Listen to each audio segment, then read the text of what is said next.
Hello, hello mga friendships, friends, neighbors, and mga frenemies. Ha? Graviness na ito. Halos 60 to 70% tapos ng ang Grand Jamira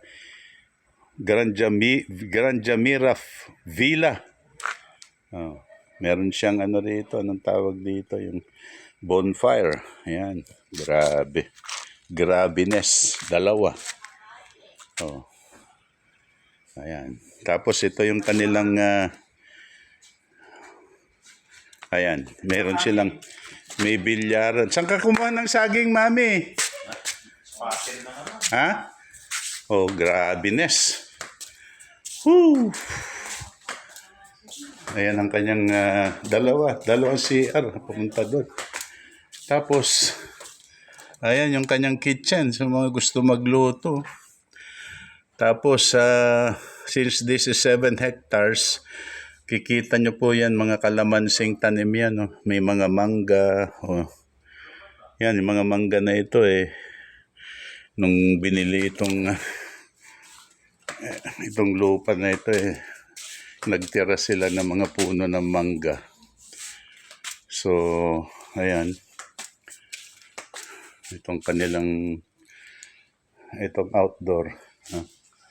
Oh, meron pang doon sa meron pang ayan, may mga mahilig mag-dart.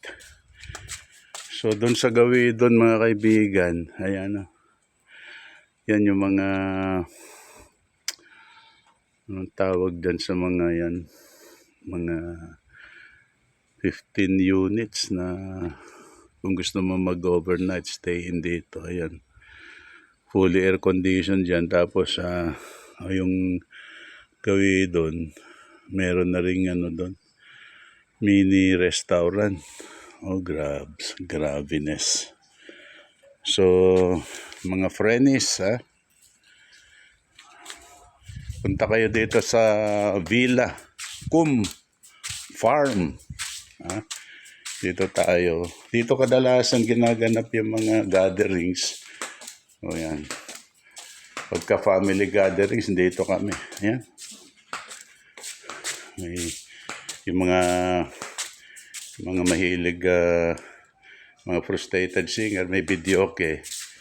Meron din dito yung Bluetooth. Ayan. Pwede kang mag-download dyan. Download ng gusto mong music.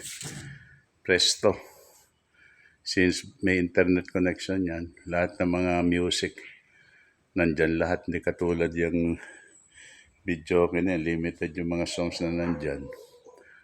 Oh, ayan ang pangalan na Grand Jamira.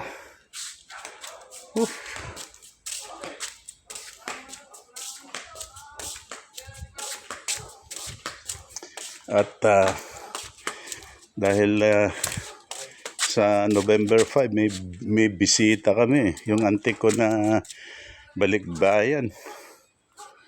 At manggagaling yata siya from Manila going to Reina Mercedes Isabela dahil may kapatid din siyang dadalawin doon. Dito rin may kapatid din siya, yung mother ko, kapatid niya yon. Papasyalan din dito sa Bayumbong Cemetery. Ayan po yung parking space, laki.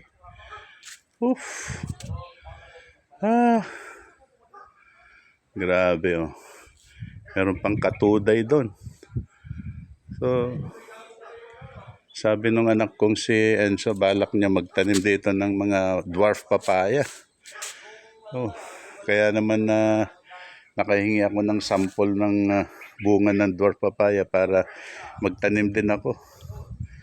Kahit na makabuhay lang ako ng isa, dalawa, okay na sa akin yun . Ito yung swimming pool. Ayan. Oh, graviness. Sarap. What a respite. Sabi ko nga I always said this in my videos na if you are closer to nature, you are closer to God. So, ayan, ewan ko, ano ba ito? Para hindi ko alam kung ano ito. Para saan to.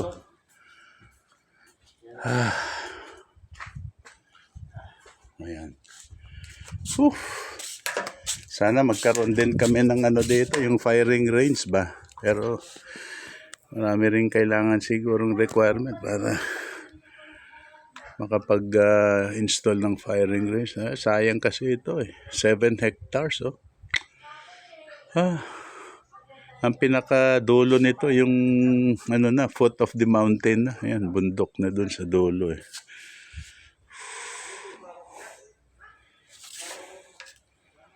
Okay. So yung gustong ma-experience ang touch of nature, punta po kayo dito.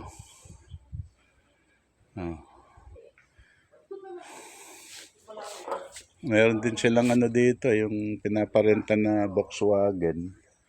Ewan ko kung tapos na yon para sa mga ikakasal. Para naiiba yung mga vintage na mga vehicle. Meron din silang ATV na pinaparenta. Ayan. Ayan yung... ayan. Yung panganay ko si Christopher tsaka mama niya. Ayun si Enzo, si Don Peps.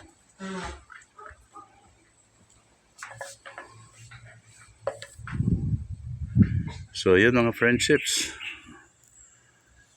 At hopefully, God willing, dito ko rin gaganapin ang aking birthday celebration. At siyempre, invited guests natin, yung mga manggagaling pa sa Pampanga yung iba.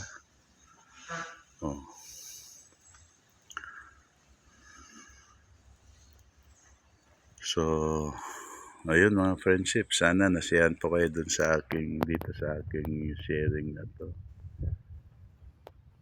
Pasyal po kayo dito para makita nyo.